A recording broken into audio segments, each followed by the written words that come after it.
Bonjour à tous, les choses sont claires, je ne rendrai pas les vaccinations obligatoires. Et puis quelques mois plus tard, pour les soignants et le personnel des EHPAD, je rends la vaccination obligatoire. Mais comment faire confiance à un tel homme qui se renie tout autant, qui ment comme il respire? La dictature est en marche. Il vient cette fois-ci de déclarer la guerre non plus à la maladie, mais vraiment à la population tout entière. Ce discours du dictateur hier soir était tout simplement effrayant.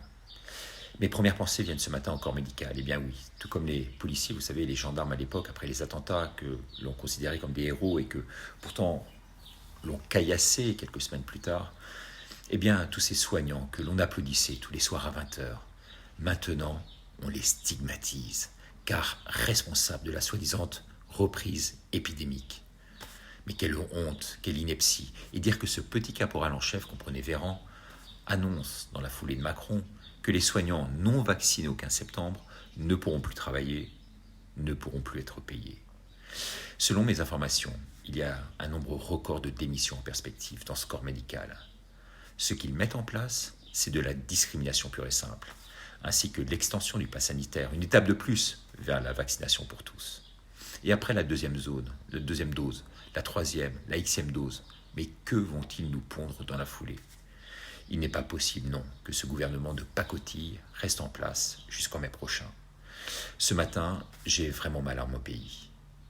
Alors, comment est-il encore possible aujourd'hui de courber les chines, de faire les autruches devant un tel plan ?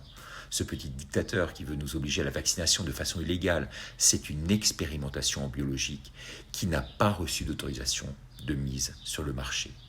Par ailleurs, toute obligation de vaccination, faut-il le rappeler, est, vous le savez, totalement illégale par défaut. Le Conseil de l'Europe, qu'il ne faut pas confondre avec l'Union européenne, auquel, vous le savez, appartiennent quasiment tous les pays, sauf 3, à l'exception de la Biélorussie, le Vatican et le Kosovo, le Conseil, qui est le parrain de la Cour européenne des droits de l'homme, a décidé le 27 janvier 2021, dans sa résolution 2361, que personne, je dis bien personne, ne peut être vacciné contre sa volonté, ni même sous la pression.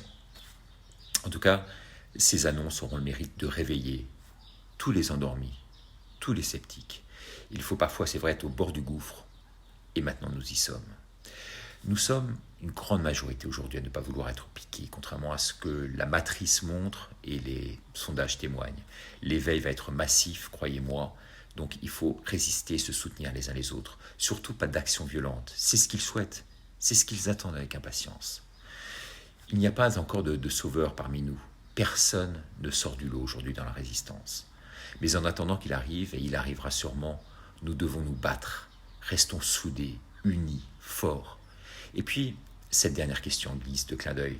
Peut-on être obligé de faire des tests PCR pour passer dans l'au-delà ? Sachez que je ne peux pas vous répondre aujourd'hui à tous ces mails, à tous ces remerciements. Mais merci du fond du cœur.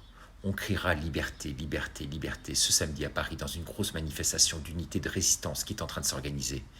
Ne les laissons pas jouer leur va-tout, comme aurait dit sûrement ma grand-mère, dont j'entends de là-haut, et oui, les cris d'orfraie.